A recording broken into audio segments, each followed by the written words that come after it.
오늘 말씀의 제목은 가겠나이다입니다. 우리 저 악기 이름 뭔지 아세요? 저도 오늘 알았습니다. 디지털 혼? 맞나요? 네. 소리가 너무 좋죠? 네. 아름다운 찬양 우리 하나님께서 흠향하시고 우리 모두에게 복 주시기를 기원드립니다.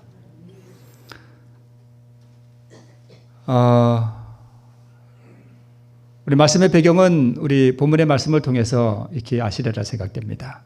오른쪽 아래 붉은 원이 있는 저곳이 갈대아 우르예요. 저기가 아브라함이 원래 살던 곳입니다.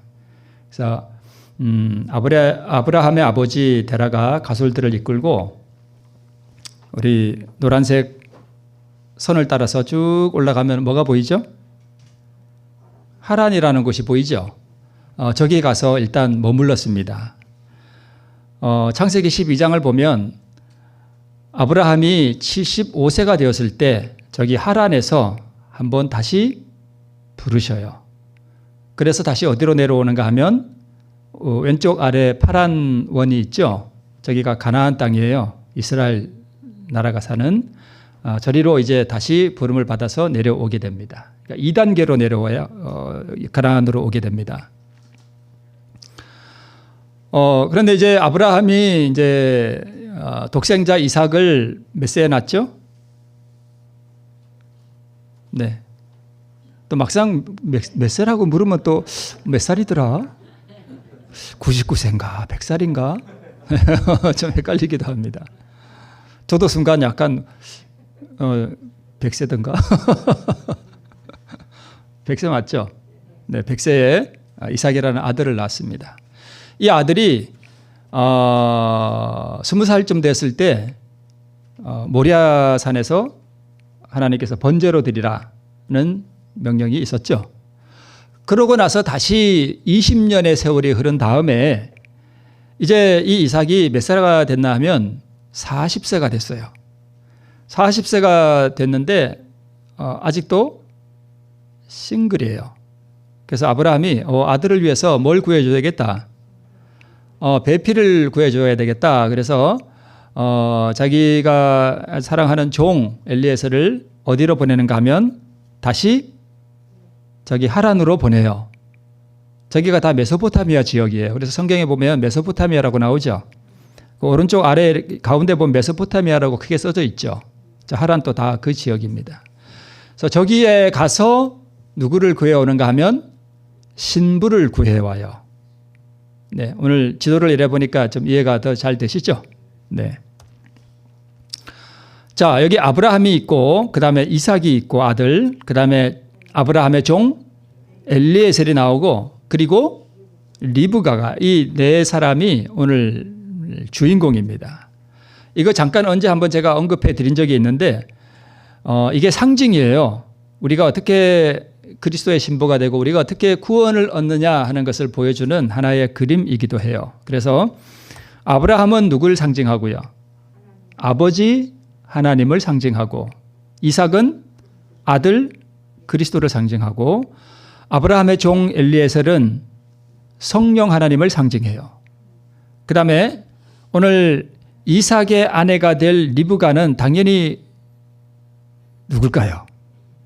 우리 배정현 장로님이 리브가세요. 네, 그렇게 됩니다.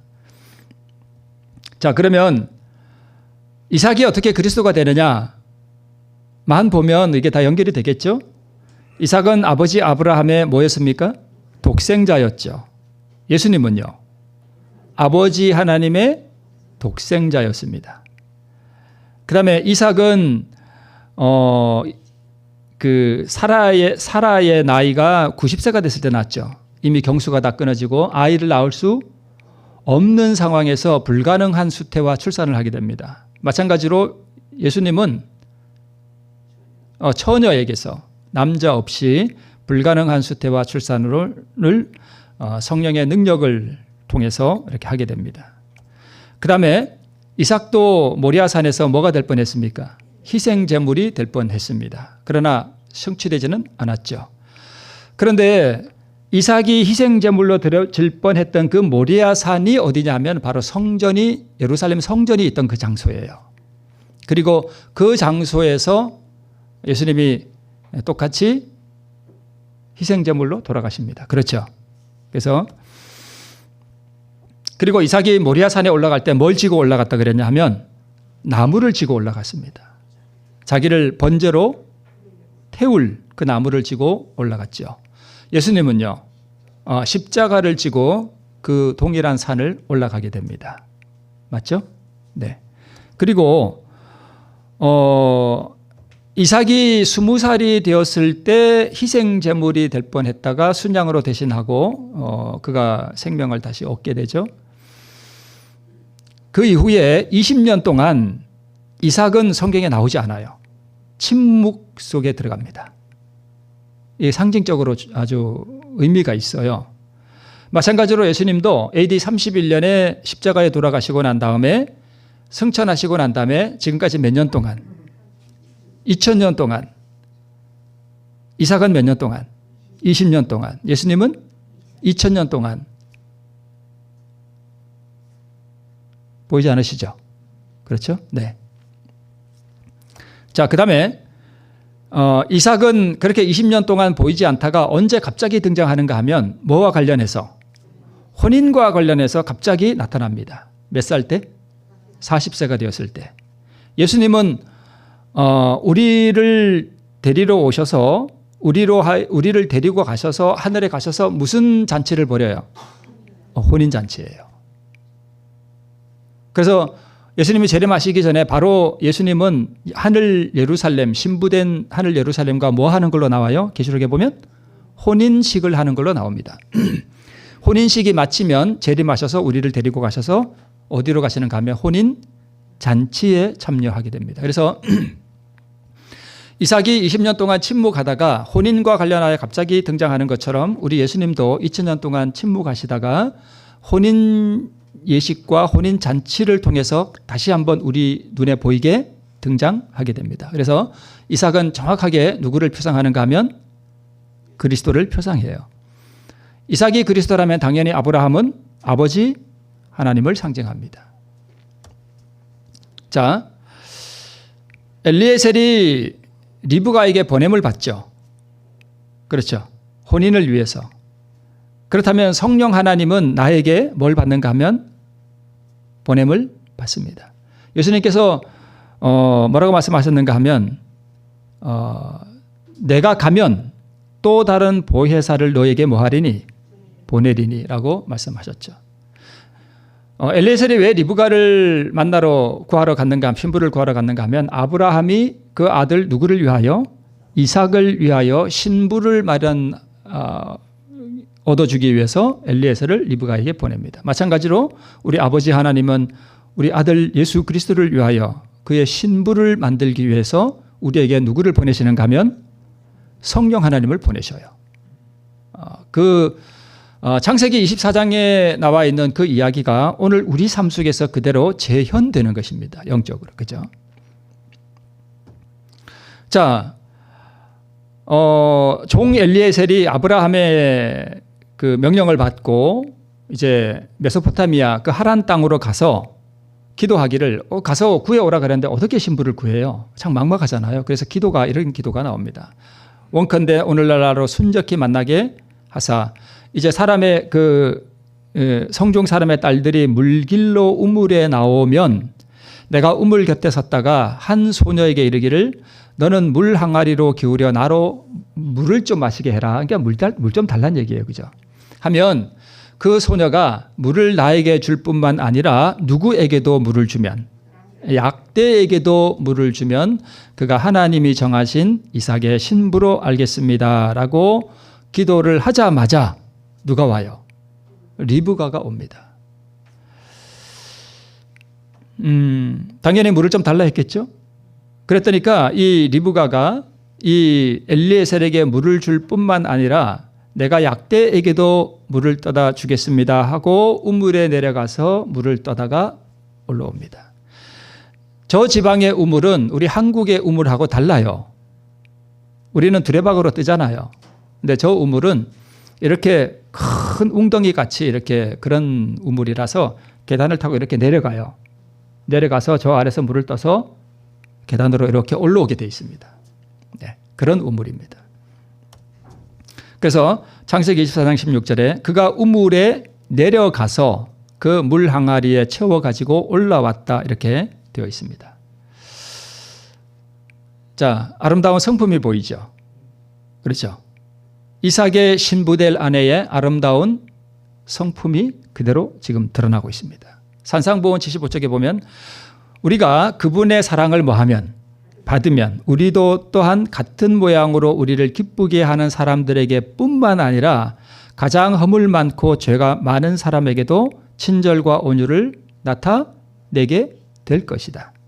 하나님의 자녀들은 그분의 품성에 참여하는 자들이다. 우리가 하나님의 가족이라는 것을 입증하는 것은 계급도, 혈통도, 국적도, 종교적 특권도 아니다. 그것은 사랑, 곧 온 인류를 품에 안는 사랑이다. 그러니까 내가 지금 하나님의 자녀인가 아닌가를 알아보려면 내 안에 뭐가 있는가로 보면 될까요? 사랑이 있는가. 사랑이 있는가. 사랑이 있으면 이렇게 돼요. 실수하고 잘못하고 나에게 험하게 하는 사람을 보면 이런 게 아니라 불쌍해 보여요. 그 사람 보면 슬퍼지고 애통이 일어나고 그 사람을 위해 기도하게 되고 그게 사랑이에요. 그렇죠? 자, 근데 여기 사랑을 받으면 조건이잖아요. 그렇죠? 여기에도 제가 그렇게 자주 말씀드리는 믿음으로 얻는 의가 나와요. 사랑을 뭐 하면? 받으면 조건이에요. 받으면 그렇게 된다는 거예요. 내가 그렇게 하는 게 아니라. 그죠? 자, 그러면 사랑을 다른 말로 뭐라고 표현할 수 있죠? 네, 이제 우리 주천교 성도님 이제 척척 이제 뭐 사단계 3년이요. 풍어를 읊습니다. 사랑이 뭐라고요? 이게 의예요. 의는 하나님만이 가진 속성이에요. 하나님의 품성이에요. 하나님의 품성은 한마디로 사랑입니다. 이게 의예요. 근데 이 의를 우리가 뭐 하면? 받으면, 다른 말로 얻으면. 그래서 믿음으로 얻는 의. 여기에 믿음은 들어가 있지 않지만, 네. 이 의를 얻으면 우리도 이렇게 된다는 거예요. 그죠? 그러니까 이삭의 아내가 될 리브가의 그 아름다운 성품이 물을 떠다가 이렇게 주는 모습 속에서 드러나죠. 마찬가지로 우리도 그리스도의 의를 우리가 받고 그 의를 얻으면 내가 나한테 잘하는 사람한테는 악인도 다 잘할 수 있어요. 그죠? 근데 나에게 잘못하고 나에게 실수하고 나의 가슴에 못을 박는 사람도 이 의를 받으면 뭐 할 수 있다? 사랑할 수 있다는 거예요. 진심으로. 정말 뜨겁게 사랑할 수 있다는 거예요. 의를 받으면. 그러면 나에게 잘못하고 나의 가슴에 큰 못을 박는 사람이 미워서 이걸 밤잠을 못 자겠다. 그러면 뭐가 없는 거예요? 의가 없는 거예요. 그러면 그 사람을 사랑하기 위해 노력해야 될까요? 의를 받기 위해서 골몰해야 될까요? 의를 받기 위해서 골몰해야 돼요. 그 사람 사랑할 능력이 나에게는 없어요. 네. 그러나 증오에 대하여 사랑을 나타내는 것은 오직 하나님의 영에 의해서만 가능하다. 여기 하나님의 영을 우리가 성령으로 보면 약간 곤란해요. 성령은 우리를 변화시키는 분이 아니에요. 엘리에셀이 리브가를 데리고 어디로 가려고 그래요 지금? 누구한테로? 이삭에게로. 우리를 변화시키는 것은 그리스도의 의예요. 성령은 우리로 하여금 그리스도의 의를 얻도록 우리의 죄를 보여주고 우리가 죄인이라는 사실을 깨우쳐주는 분이에요. 그래서 우리를 데리고 얘야 너는 죄인이야. 너 사랑할 수 없잖아. 너 이렇게 살면 너는 구원 천국에 갈 자격이 안 돼. 그러니 너 나 따라와. 그래서 어디로 데리고 가요? 예수님에게로. 이게 지금 우리 성경 본문 창세기 24장이 우리에게 가르쳐 주는 거예요. 그래서 예수님에게 가서 뭘 받아라? 그분의 사랑을 네가 받아라. 그러면 말씀이 그대로 너의 안에서 성취되는 그 삶을 네게 살 수 있어. 그게 구원이야 라고 말해주는 거예요. 성령이 우리를 변화시키는 분이라면 예수님이 이 땅에 굳이 오실 필요는 없죠. 네. 그래서 악한 자에게 친절하게 하고 이게 가식적으로 하는 건 아니잖아요. 보수를 전혀 바라지 않고 선을 행하는 것, 베푸는 것, 이것은 하늘 왕족의 표예요. 곧 지극히 높으신 분의 자녀들이 그분의 고상한 신분을 알려주는 분명한 표다 이렇게 말씀하고 있는데, 여러분 14만 4천은 하나님의 뭘 받았다고? 이마에 인 받았어요. 그 인이 뭐냐 하면 바로 이거예요. 그 마음에 뭐가 충만한 거예요? 사랑이 충만한 게 그게 인 맞은 거예요. 이 사랑이 다른 말로 하면 의라는 거죠. 그죠? 그래서 인 맞았다 하는 것은 다른 말로 믿음으로 우리 예수님의 의를 받았다 그 뜻입니다. 네. 자, 이제 라반과 부두엘이 대답하여 가로되 이 일이 여호와께로 말미암았으니 우리는 가부를 말할 수 없다. 그러니까 리브가를 데려가서 주인의 아들의 아내가 되게 하라 이렇게 말했는데, 라반과 부두엘이 누구냐 하면 라반은 부두엘의 아들이에요. 부두엘은 라반의 아버지예요. 그리고 라반은 리브가의 오라버니예요. 그러니까 부두엘이 아들 하나 딸 하나 있다는 얘기죠. 그러니까 라반과 리브가는 서로 남매지간이에요. 그런데 라반이 앞에 나오는 거 보면 이 집안은 아버지보다 이 라반이 뭔가 실세인 것 같아. 좀 그런 분위기가 약간 느껴집니다. 이에 그들 곧 종과 종자들이 먹고 마시며 유숙하고 아침에 일어나서 그가 가로되 나를 보내어 내 주인에게로 돌아가게 하소서.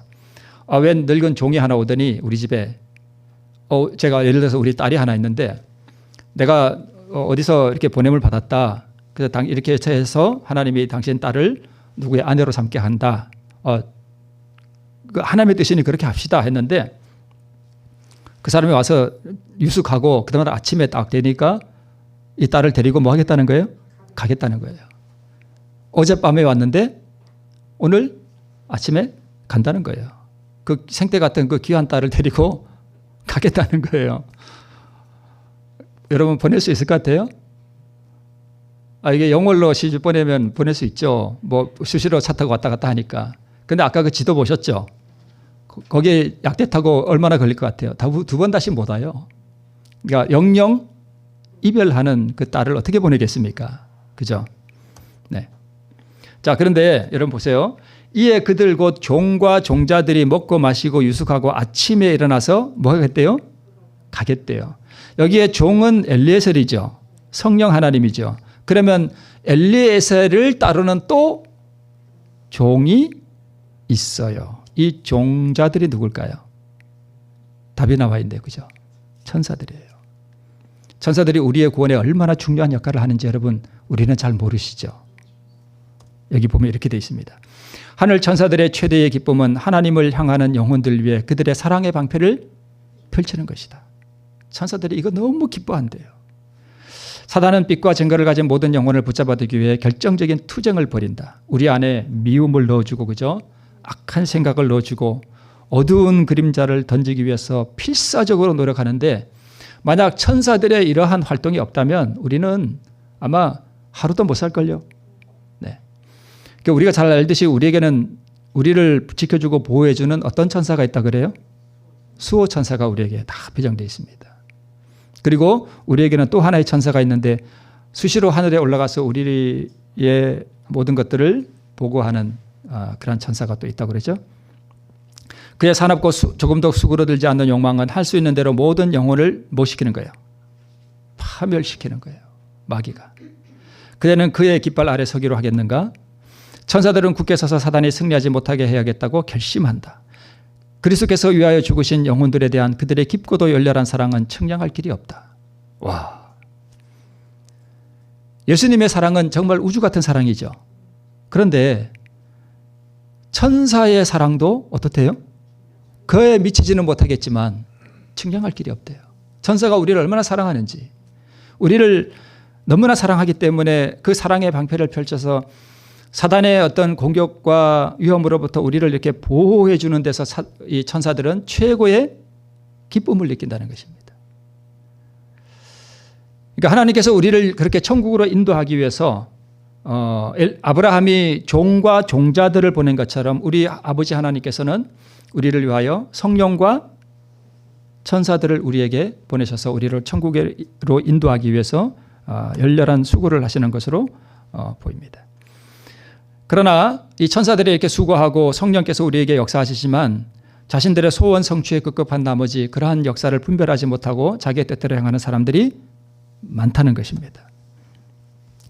그래서 리브가의 오라비와 그 어미가 가로되 소녀로 며칠을 적어도 열흘을 우리와 함께 있게 하라. 그 후에 그가 갈 것이라 이렇게 말했지만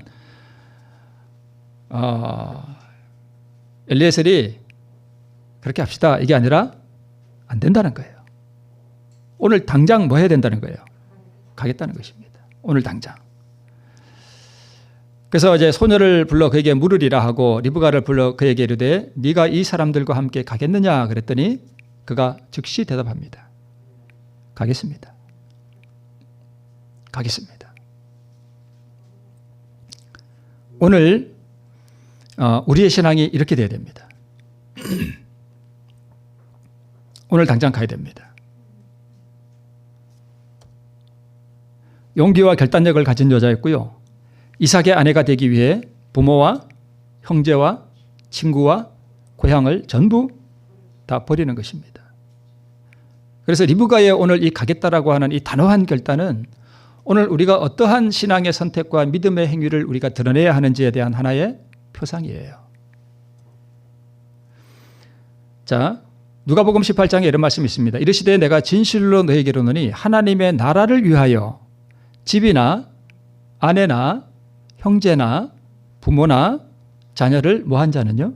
버린 자는 금세에 있어 여러 배를 받고 내세에 영생을 받지 못할 자가 없느니라 하시니라. 같은 얘기죠. 가겠나이다 라고 대답하는 순간 리브가는 이 모든 것들을 다 뭐 한 거예요? 버린 거예요. 그리스도 우리의 의를 경험하기 위해 모든 것을 해로 여긴다는 그런 뜻이죠. 여러분 집 버렸나요? 집 다 갖고 계시잖아요. 그죠? 형제, 부모 다 버렸습니까? 제가 우리 자녀들을 내다 버렸습니까? 이게 그런 뜻인가요? 아니죠. 이게 이런 뜻이에요. 네모 안에 들어있는 그런 뜻입니다. 그리스도를 만나는 것을 최우선순위에 둔다는 뜻이에요. 여기 버린다 하는 말은 뭐 제가 이런 건 잘 안 하려고 그러는데 뭐 원어가 어떻고 이런 거 아피엠이라는 헬라어인데요. 버린다 하는 말이 여러 가지 뜻이 있습니다. 쫓아내다, 용서하다, 포기하다, 인정하다, 허락하다, 벗어나다, 무시하다, 내버렸다 여러 가지 뜻이 있는데 두 가지로 딱 압축해 볼 수 있습니다. 포기하다, 떠나다. 네. 여호와께서 아브라함에게 이르시되 너는 너의 본토 친척 아비 집을 뭐해? 떠나. 오늘 우리는요. 마찬가지예요. 우리도 뭔가로부터 떠날 필요가 있습니다. 그래서 엘리에셀의 사명은 리브가를 급히 준비시켜서 이삭에게 데려가는 것이었고, 자, 그래서 리브가가 일어나 비자와 함께 약대를 타고 그 사람을 뭐하니? 따라가니 종이 리브가를 데리고 가니라 하는 이 짧은 구절 속에 일어나 하는 것은 성령의 역사에 따르기로 결심하는 우리의 어떤 모습이 여기 들어가야 한다는 것을 여기 알려주고 있습니다. 그렇죠? 일어나. 그 사람을 따라가니라고 하는 것은 우리가 성령의 역사와 호소를 따라서 우리가 반응하며 살아가는 삶을 지금 보여주는 거예요. 그렇죠? 그렇게 할 때에 성령이 우리를 데리고 가시는 거예요. 인간 편에서의 단호한 결단, 성령의 음성에 굴복하고 복종하는 삶을 살기로 선택하고 그렇게 행할 때에 성령께서 우리를 데리고 어디로 가셔요? 예수님께로. 그래서 이 말씀 속에는 바로 그러한 삼위 하나님과 우리와의 관계가 정확하게 드러나는 것입니다. 그래서 성령의 사역은 나를 급히 준비시켜서 그리스도에게 데려가는 것입니다. 우리 선지자가 나는 아합의 시대로 돌아가 보게 되었다 하는 이러한 말씀이 있는데 이세벨은 아합에게 하나님께서 미칠 수 있는 영향보다 더 큰 영향을 미칠 수 있었다 이렇게 되고 있습니다. 기록하고 있습니다. 자, 아합은 멸망한 게 누구 때문에 멸망했는가 하면 그의 아내 때문에 결국 멸망하고 맙니다. 아내를 잘못 얻었어요. 아합은 이세벨을 뭐 해야 했을까요? 버려야 했습니다. 단호하게 버려야 했어요. 그런데 아합은 자기 아내를 버리지 못했습니다. 만약 그가 이세벨이 우상을 숭배하는 것을 알았을 때 어떤 그러한 부부 간의 관계일지라도 하나님 말씀 앞에서 단호하게 이 아내와 혼인을 끝내버리고 쫓아버리고 그러한 단호한 행동을 취했다면 아합은 구원받았을 거예요. 그리고 이스라엘 나라가 우상 숭배에 빠지지 않았을 것입니다. 바로 이런 뜻입니다. 나는 가겠나이다라고 하는 뜻은 바로 이러한 여러 가지를 다 말하는 것입니다. 아합에게 성령께서 역사 안 하셨을까요? 역사했어요. 그러나 성령의 감화보다 이세벨의 감화가 더 컸습니다. 그의 아내를 버리지 않았기 때문입니다. 남방 유다의 또 왕이었던 지금 들어서 이렇게 던지는 사람은 남방 유다의 아사 왕이에요. 이 아사 왕이 모든 우상들을 다 파괴시켜버리고 하는 그러한 단호한 조치들을 취했습니다. 그런데 이 아사 왕의 어머니가 아세라에 가증한 우상을 만들었으므로 이 왕이 자기 어머니의 태후의 위를 뭐 해버렸습니까? 폐해버렸습니다. 이게 바로 버린다는 뜻이에요. 자기 어머니라 할지라도 우상을 만드는 그 어머니의 그 직분을 폐위시켜버렸습니다. 이러한 단호한 조치가 있었기 때문에 이것이 오늘 리브가가 나는 내 부모와 형제와 고향과 친척과 모든 익숙한 것들을 다 버리고 낯선 땅으로 가겠다라고 하는 단호한 결단이 다 이런 것에 포함되어 있는 것입니다. 제가 이 책을 전에도 좀 언급한 적이 있는데 제가 바라기는 이 짐 혼보가라는 이 우리 재림교회 이 미국 장로님이신데 우리 재림교회 이분이 이제 하나님께 피하라 하는 이 책을 쓰신 분이에요. 근데 이 책을 저는 우리 모든 성도들이 이 책을 좀 구해다가 다 한번 좀 숙독을 했으면 좋겠다는 생각이 듭니다. 이분이 쓴 이 책이 저는 이분이 이 책 안에 뭐 믿음으로 얻는 의가 어떻고 뭐 의가 어떻고 순종이 어떻고 이런 거 안 썼어요. 신학적인 뭐 용어들 이런 거 하나도 없어요. 근데 여기 있는 책의 모든 내용이 다 뭐냐 하면 자아굴복, 믿음으로 얻는 의 다 이런 거예요. 이분이 이 책에다 뭐 자아굴복이니 이런 거 하나도 안 썼습니다. 근데 이분이 쓴 책 이 가운데 모든 것들이 다 그거예요. 그래서 저는 이 책을 보면서 이분이야말로 진짜 믿음으로 얻는 의가 무엇인지 경험적으로 아는 분이라고 생각이 돼요. 그래서 이분 책들을 여러분 한번 숙독을 했으면 좋겠다는 생각이 듭니다. 이 책에 이런 내용이 나옵니다. 이분이 우리 재림교회 미국 재림교회에 죄송합니다. 캐나다였는지 미국이었는지 지금 조금 헷갈리는데 혈통은 독일인 사람이에요. 자, 그러나 제가 이 책에 있는 내용을 제가 이 줄 친 거는 제가 쳤던 거예요. 제가 읽고 했던 건데 제가 이걸 사진을 찍어가지고 제가 직접 이렇게 올린 것입니다. 보세요. 그러나 독일인 혈통을 가진 고집불통이 내가 보기에도 내 그리스도인 생활은 어딘가 문제가 있어 보였다. 교회에서는 죄를 이기는 방법을 멋지게 설명하지만 설교도 잘했나 봐요. 집에 오면 아내에게 뭘 지르고요? 소리 지르고 아이들에게 화내고 이래선 안 된다고 느꼈지만 나의 인간적 뚝심만으로는 도저히 승리를 거둘 수 없었다. 그러니까 저처럼 이렇게 와서 이 장로님은 설교도 하고 이렇게 했는데 뭐 죄를 어떻게 우리가 이길 수 있습니다 하고 멋지게 설교도 잘하는데 집에 가면 아내에게 버르륵 하고 소리 지르고 아내한테도 막 소리 지르고 그러니까 자기가 이게 내 삶에 지금 문제가 많다. 내 신앙이 지금 뭔가 잘못되어 있다는 것은 알았고 또 자기 인간적인 뚝심으로 이걸 안 해보려고 했는데 아내가 바가지를 싹싹 긁으면 그냥 그런다는 것입니다. 누구든지 경건하다 하며 자기 혀를 제갈 먹이지 아니하고 자기 마음을 속이면 이 사람의 경건은 헛것이라. 이런 말씀을 통해 주님께서 나에게 말씀하기 시작하자 나는 회의에 빠져 고민했다. 내가 무엇을 잘못 깨달았나? 나는 정말 괘씸한 사람인가? 괘씸은 다른 말로 말하면 거듭남이죠. 내가 정말 거듭났는가? 내가 교회에 들어온 것은 기정사실인데 내 속에 그리스도가 계시는가? 라고 하는 이런 고민이 이 장로님의 마음속에 이분이 이 교회 수석 장로였습니다. 그리스도가 정말 내 안에 있는가 하는 이야기는 다른 말로 하면 의가 내 안에 있는가? 뭐 그런 얘기로 똑같겠죠. 있는가?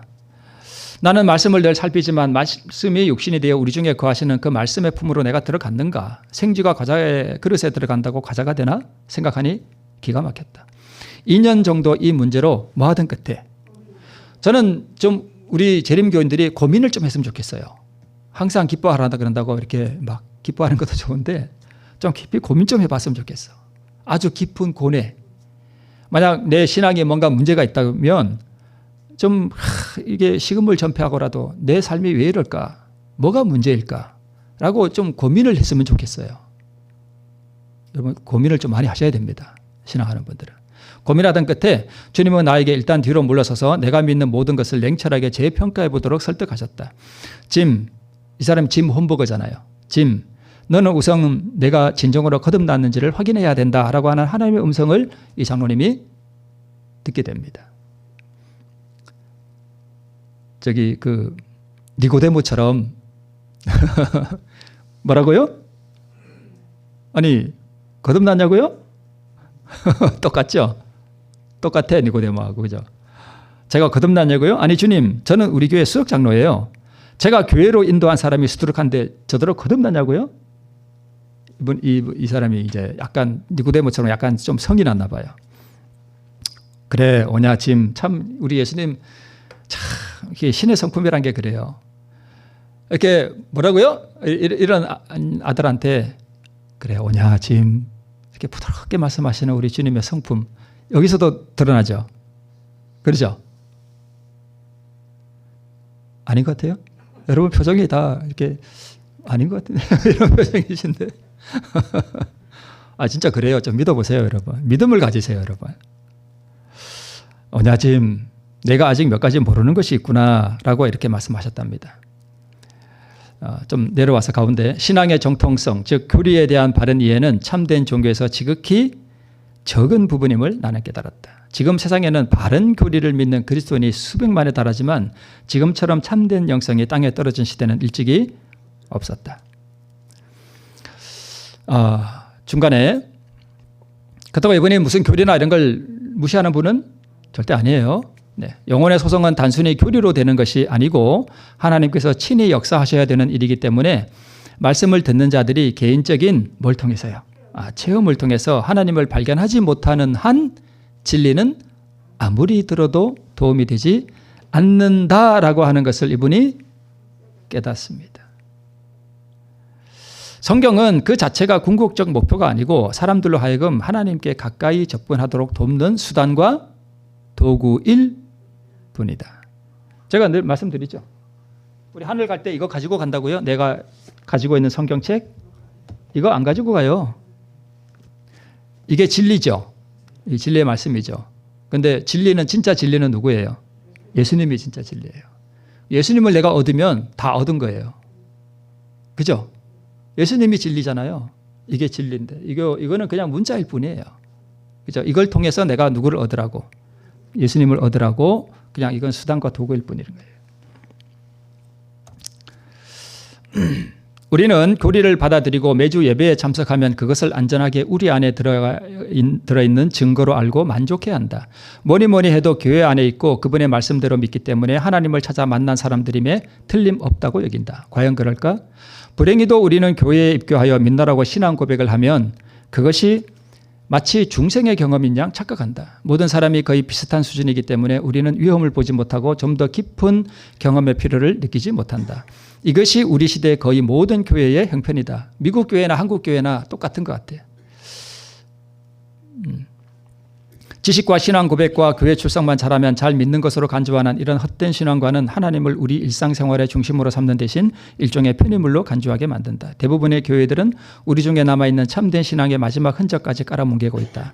그들은 하나님과의 산 연결이 없는 구원의 확신과 안위를 제공한다. 신도들은 아기 달래기용 가짜 젖꼭지를 물고 울음을 그친 젖먹이들처럼 가짜를 물고 조용히 지내는 것이다. 제가 이분이 쓴 글을 이렇게 읽으면서, 이거 제가 꽤 오래전에 본 책인데 이렇게 보면서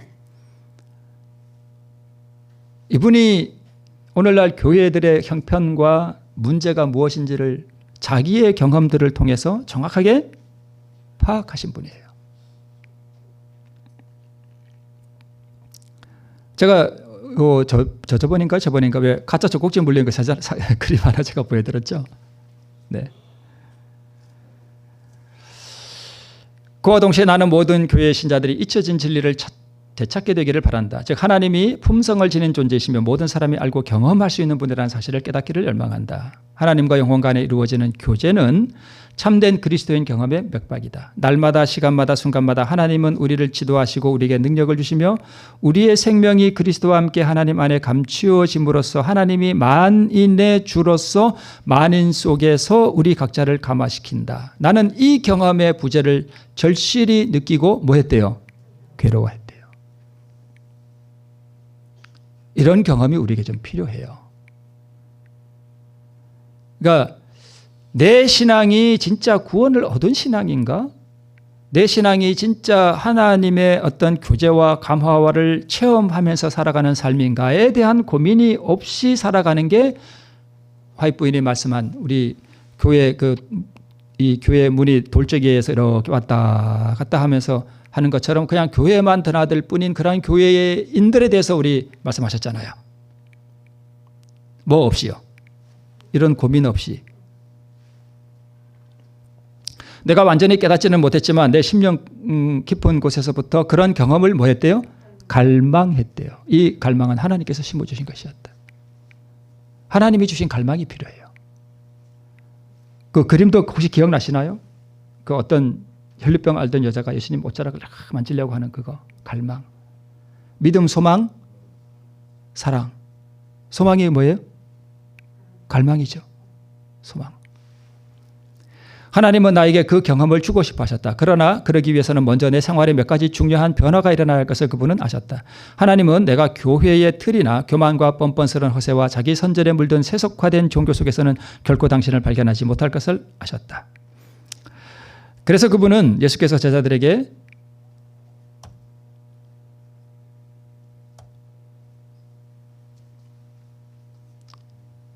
말씀하셨던 거죠. 잠깐 와서 쉬어라. 그 얘기가 이렇게 알려져 있습니다. 그분은 나에게 이 경험으로 들어가는 초보적 요령을 알려주셨다. 첫째, 나는 내 마음을 사로잡으려 하시는 하나님의 영광스러운 구애에 반응을 나타내라. 이 구애를 누가 하실까요? 엘리에셀. 누구요? 성령께서 하셔요. 여기에 우리가 뭘 나타내야 돼요? 반응을 나타내야 돼요. 반응을 나타내고 그분을 찾으려는 뭘 해야 돼요? 결심을 굳혀야 했다. 리브가가 가겠나이다 라고 하는 그 음성 속에는 가겠다라고 하는 자기 결심이 들어있잖아요. 가겠습니다. 이게 내 결심 아니에요. 그때 하나님은 이렇게 말씀하셨다. 짐, 너는 시간표를 정비하고 무한정 추구하던 내 사업을 축소하고 생활을 간소화해야 한다. 그래야 너희는 가만히 있어 내가 하나님을 알지어다라는 말씀의 뜻을 알게 될 것이다. 뭘 구체했다고요? 결심을 구체했습니다. 이게 가겠나이다예요. 너는 너의 본토 친척 아비 집을 떠나라. 여러분, 만약 내 삶을 가만히 돌아볼 때 내가 하나님의 그 능력을 경험하고 그분의 사랑이 내 안에 충만해서 내 안에서 사랑이 흘러나가는 그러한 하늘의 충만한 은혜의 경험을 하는 것에 내 삶의 모든 우선순위를 두고 그것을 구하는 것에 집중하지 않고 다른 어떤 것이 그것보다 더 강하고 그것을 위해 내가 살아간다면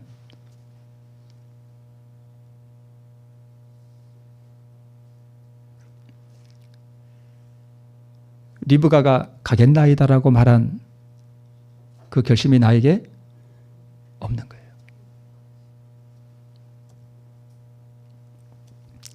그러나 우리는 하나님께 전적으로 헌신하는 일에 지장을 주는 것이면 무엇이든지 차단해버리기로 결심한 터였다. 그래서 이 지금 험버거 장로님이 그 미국 서부 저 위에 그 시애틀 쪽인가 로키 산맥 그 깊은 산에 정말 깊은 곳에 그냥 들어가 버립니다. 거기서 하나님을 만나요. 하나님을 만나기 위해서 우리도 뭐 강원도 태백 어디 골짜기로 다 들어가야 되는 것은 아니죠. 이건 그분만의 방법이에요. 거기서 이 마음속에 일어나는 막 짜증, 분노, 살아가면서 일어나는 그런 갈등들 이런 것들을 굴복시키면서 살아가는 그 경험들이 이 책에 다 써져 있어요. 그래서 이 책을 한번 쭉 읽어봤으면 좋겠어요. 이 사람이 어떻게 자기의 모든 생활을 다 정리해버리고 사업도 그냥 다 버려버리고 이 경험을 위해서 깊은 산속에 들어가서 하나님과 씨름하면서 자기 스스로 이걸 깨달은 거예요.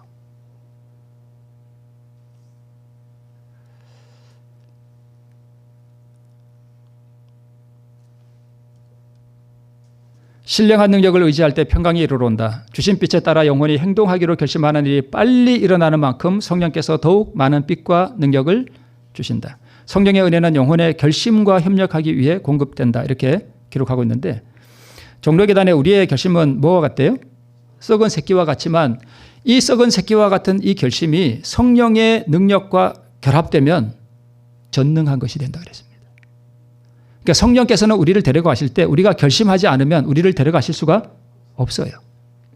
그래서 만약 내 삶이 진짜 무슨 농사를 하고 돈을 벌고 하는 일에 너무 몰두해 있다면 그거 뭐 해야 될까요?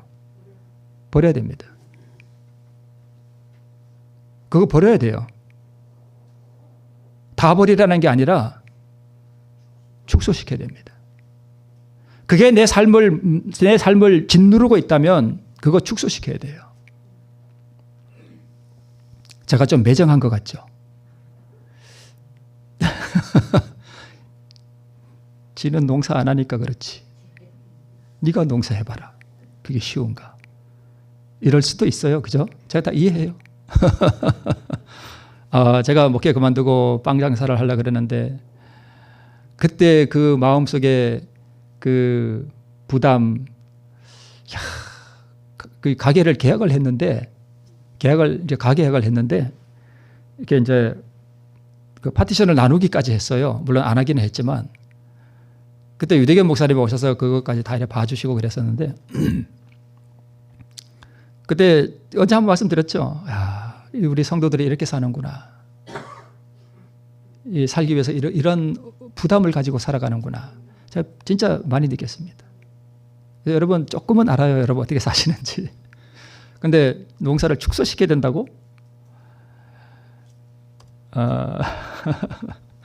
너희가 어느 때까지 두 사이에서 뭐뭇 하려느냐. 여러분 유대 총독 벨릭스라는 사람이 있었거든요. 유대 총독이었고요. 유대 여자 드루실라와 결혼했고요. 유대 종교를 잘해서 잘 알고 있었고 그래서 바울이 예루살렘에서 이렇게 복음을 전하니까 유대인들이 핍박하고 이제 죽이려 한다는 소문을 듣고 천부장이 어디로 보냈는가 하면 저기 가이사랴 보이죠? 위에 저리로 보냈어요. 저 가이사랴 벨릭스 총독이 있었습니다.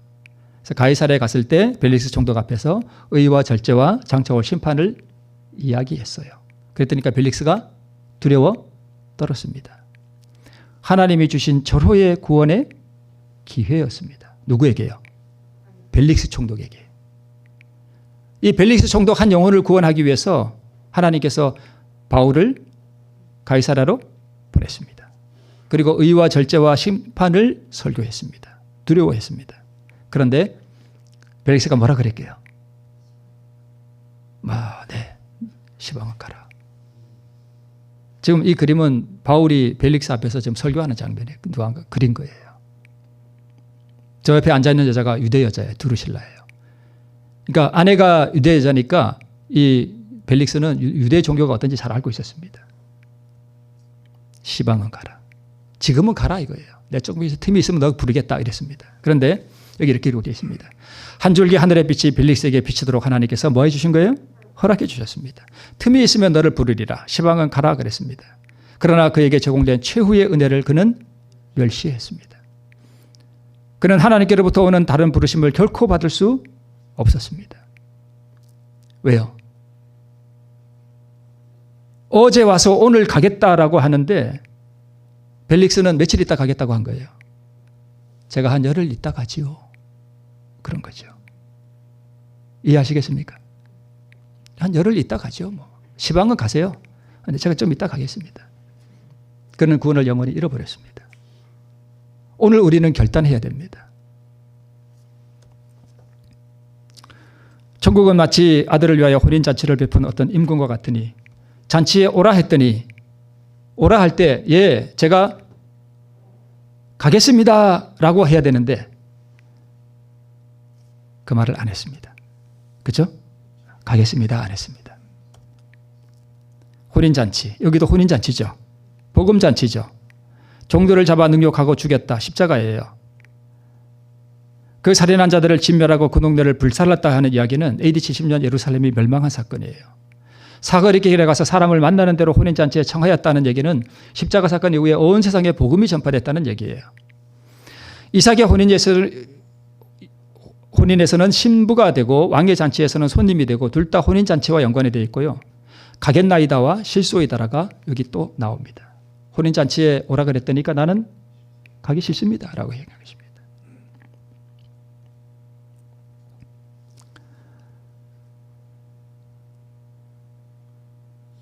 너희는 먼저 그의 나라와 그의 의를 구하라. 아니 목사님은 농사 안 하니까 그렇지요. 어떻게 그걸 축소하라고 말씀하실 수 있나요? 목사니까 얘기하지 누가 하겠어요. 그냥 다 축소하라는 뜻이 아니라 만약 내가 농사에 짓눌려 있다면 그렇게 하시라는 말씀이에요. 네. 너희는 먼저 그의 나라와 그의 의를 구하라. 그의 나라가 어떻게 이루어지죠? 나라가 이루어지려면 세 가지가 있어야 돼요. 왕이 있어야 되고, 즉 통치권이 있어야 되고, 주권이 있어야 되고, 또 하나는요, 백성이 있어야 되고, 또 하나는 영토가 있어야 돼요. 그래야 나라가 돼요. 이 세 가지가 꼭 있어야 됩니다. 자, 내 마음의 나라가 이루어지기 위해서는 내 마음을 다스리는 누가 있어야 되고요? 통치자가 있어야 되고, 또 내가 있어야 되고, 영토는요, 내 마음이 영토예요. 사단의 나라는요, 내 마음을 누가 다스려요? 사단이 다스리는 거죠. 하나님의 나라는요, 내 마음을 그리스도가 다스리는 거죠.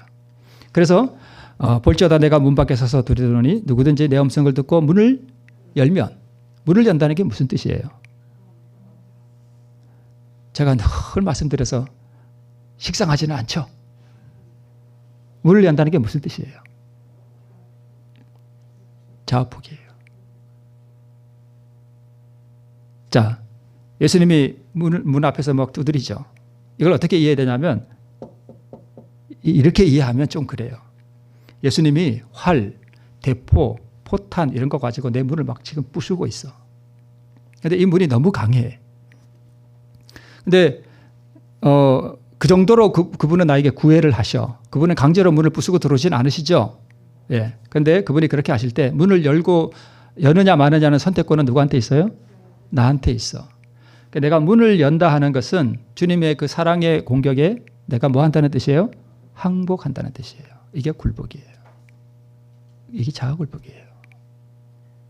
모든 성경을 제가 그렇게 보니까 좀 이상하지 않나요? 이상할 거 없어요. 다 그 뜻이에요. 그래서 여러분, 우리 하나님의 말씀을 여러분 믿습니까? 믿습니까?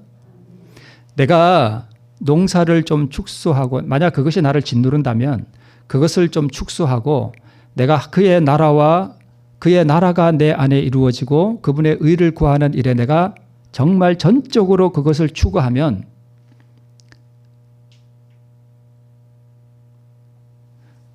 주님께서 내 삶을 책임지실까요? 네, 책임지십니다. 책임지셔요. 이거 주님께서 우리에게 약속하신 거예요. 여러분 그래서 기도할 때 어떤 분은 그런다 그래요. 성경을 펴놓고 주님 여기 이렇게 약속하셨죠. 여기 이렇게 약속하셨죠. 이렇게 기도한다는 거예요. 그리고 그렇게 한번 기도해 보세요.